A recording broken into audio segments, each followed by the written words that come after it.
coverage. Just what is it about the evolution of that connection that you guys continue to find and refine every year?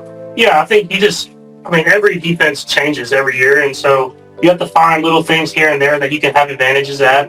Defenses are getting better and better, and so you're playing really good coverage on that. I was trying. It was a freestyle route. It wasn't like a route that he was supposed to run. I thought he was going to do something. He thought he should do something else, and then we kind of were off page. But that's what this is for. You try to learn those things, and if we get that rep in the game now, we know we're going to be on the same page. We talked it through and had that chance to do it on the practice field. What are your expectations for Travis this year at 35?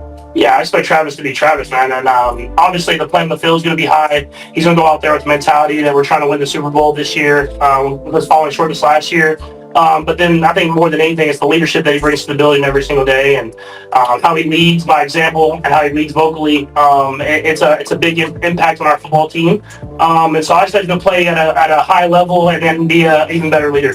Patrick, it's been a while now, but did you have any serious thoughts that Travis might really say this is it after the season? Or how engaged were you with him in that time when he was? We never talked about it. I think you have that in the back of your mind. I mean, for anybody that's played a lot of football seasons, there's always a chance that if they're going to come back and you have to put in the work. You have to put in the work in the off season. I think everybody wants to play the games, but putting in the work in the off seasons where stuff gets strenuous. And so for him, I think it was just recalibrating, seeing where he's at, and then I mean, from what I've seen, I think y'all can see him, and he's ready to go. I mean, he's been putting in the work this off season, and he's excited for another chance to make a run at it. Patrick, when you talk about space, I mean, like you didn't want to. No, I don't ever press guys and stuff like that, and I just like give him space and let him make that decision on his own, because you don't want to have regret either way. I mean, if you come back, you don't want to come back and not give everything you have to it, and if you leave, you don't want to leave too soon. So it's a happy medium that you have to find. Hopefully I don't have to find it for a long time, but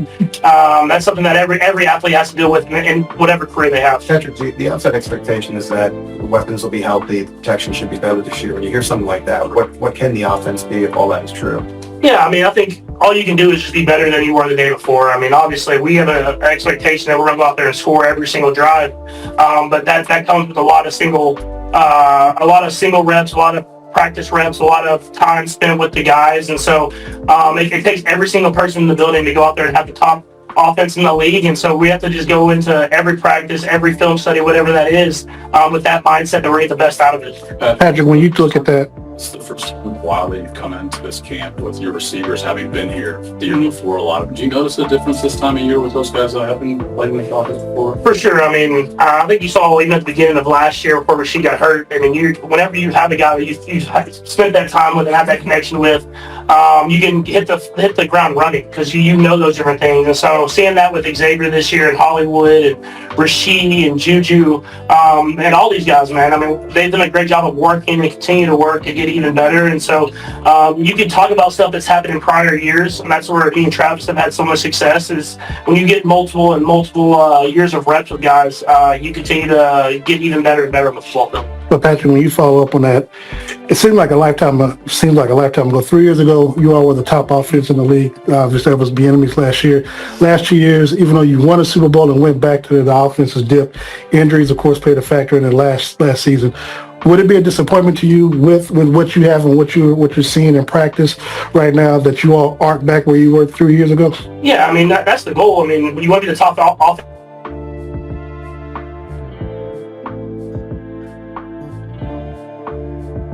As disappointed in not being the top offense that was at losing the Super Bowl last year the way we lost it, and so our goal is to do whatever we can to win the football game, and hopefully for us that's being the top offense to go along with the great defense that we have. The rookies that are on the team now, what have you seen since they've been here and them ascertaining the playbook and getting the reps in with you all? Where would you put them at right now? Yeah, no, I think it's kind of cool to see. I don't know if it's like an NIL thing or guys staying in college longer, but it's a very mature group. It's guys that come in and they know how to work, they know how to get after it, but they're learning quickly. And so to hear them talk and to hear them do different things, I don't know if they've transferred or whatever it is. They've been in different offenses, but they have a good understanding of football. And so now it's about teaching them how to work to the standard that Coach Reed has. And for any rookie, that's going to be a challenge, but I thought these guys did a great job of picking up on it. I think of a playbook like a Josh Simmons, and are they getting it from what you see? Yeah, Josh is doing a great job, man, and he's getting healthier and healthier every single day, and he's doing a great job of learning. I mean, he's getting the ultimate test going against Spags, and seeing the blitzes that he's going to see, and so he'll continue to get more and more reps, but he's doing a great job with the whole process, and I'm excited for him to get even healthier going into training camp. Patrick, what do We saw the brain boxes out there. Are those from this year kind of a painful reminder of the way the season ended, or a symbol of what the team accomplished getting to the Super Bowl? A little bit of both. I mean, I appreciate it because I know at the end of my career I'll look back and remember those times with that team. But obviously the ultimate goal is a Super Bowl ring, and so you have a little bit of you appreciate it because you know what you did with that team, but it's a reminder for you to go out there and be even better. I put it this way: I put those like in my safe, and I put the other ones on top of my safe. I keep both, but some of them I showcase a little bit more. Patrick, what does the next month look for you? I know you probably take some personal time, but how do you stay in tune football-wise over the next month or so? Yeah, it's a lot of working out. It's like when Bobby gets excited because he knows I'm being in the gym working out, and so it's a lot of working out, throwing.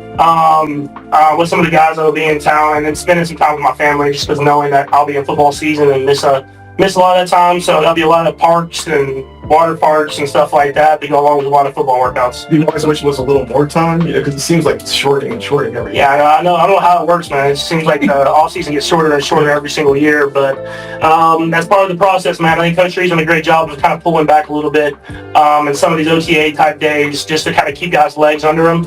But I think it's like 4 weeks. I'll spend as much time with my family, try to stay in shape as best as possible, and be ready to go whenever we step on that football field in St. Joe. Patrick, How many times have you watched the Super Bowl? And I guess what did you learn? I haven't watched it too many times. I mean, we did some like film study and you do scheme stuff. But you watch after the game and you see it in the scheme and stuff like that. Take away the positives, but obviously you got to learn from the negatives. Obviously, the Philadelphia's defense had stuff on us with Coach Fangio that they did a great job of taking away our best stuff, and so learn from that, have stuff to counteract that, and be ready to go this next season. Let's go last one, Nick. Patrick, with whether it's Jalen or Josh, how do you work on building that chemistry with them since you guys haven't been on the field together? Yeah, it takes reps, man. I mean, I think Coach Heck does a great job of kind of putting guys in different spots, getting JT back as well. I mean, you got guys bouncing around from right tackle to left tackle to go along with those 3 or 4 guys in the middle there, and so it's just going to take more and more reps of learning what they do. They learn me, but that's why we get those long drive drills in training camp. You learn those guys and whenever guys are tired and what they're really going to do and what they're going to go to. And so I thought we did a great job this first little set here in OTAs and then mini camp. It'll be the ultimate test in training camp of getting. Travis Kelce shocked fans when he boldly included himself on his personal Mount Rushmore of NFL tight ends, a move that instantly sparked conversation across the sports world. In a rare and candid moment, the Kansas City Chiefs superstar opened up about the legendary players who shaped not just the tight end position, but his own incredible career. Kelce revealed his top 4 all-time tight ends. Combining pioneers with modern greats, and didn't shy away from claiming his place among them. First, he honored Kellen Winslow, the Chargers icon who revolutionized the tight end role in the late 70s and early 80s. Kelce praised Winslow's fearless ability to stretch the field and redefine expectations, calling him a trailblazer. Then came Tony Gonzalez, Kelce's own Kansas City predecessor and an NFL legend in his own right. Kelce celebrated Gonzalez's unmatched consistency, longevity, and the staggering records he set, which pushed tight ends and wide receivers to new heights. Through his emotional tribute, Kelce showed deep respect for the men who inspired him and made it clear that his own journey is now part of that powerful legacy. Kelce then turned to Rob Gronkowski, calling him one of the most dominant forces the NFL has ever seen. In his prime, Kelce said, "You couldn't even touch that dude." He spoke about how Gronk's unmatched blend of size, speed, and postseason brilliance made him a true game changer when the pressure was at its highest. Gronkowski didn't just play football, he owned the moment. And that fierce dominance deeply inspired Kelce during his own transition into the tight end role. As for where Kelce sees himself in the timeline of greatness, he didn't hesitate to stand beside these legends. Though he humbly admitted his own journey is far from over, his tone reflected a rare balance of pride and humility. His career is still being written, but the legacy is already undeniable, with stats to back up his status and performances that speak louder than words. Kelce's self-placement on this exclusive list isn't ego, it's earned. His respect for those before him, combined with his own impact on the game, confirms he's not just part of tight end history, he's actively shaping it. But it wasn't just about football heroes off the field. Kelce's character continues to shine most recently during a heartfelt moment involving Taylor Swift's father, Scott Swift. At training camp, fans witnessed Kelce go out of his way to greet Scott with warmth and respect, proving yet again that leadership isn't just about what you do on Sundays. Patrick Mahomes later praised this small but powerful gesture, calling it a reflection of who Travis is as a teammate and as a human being. For Mahomes, Kelce isn't just a future Hall of Famer, he's a role model in the locker room. And beyond, that quiet respect Kelce shows behind the scenes builds chemistry, trust, and inspiration. These are the stories that don't always make the headlines, but they shape legacies in ways stats never could. And it's clear Kelce's impact is only growing, both on the field and far beyond it.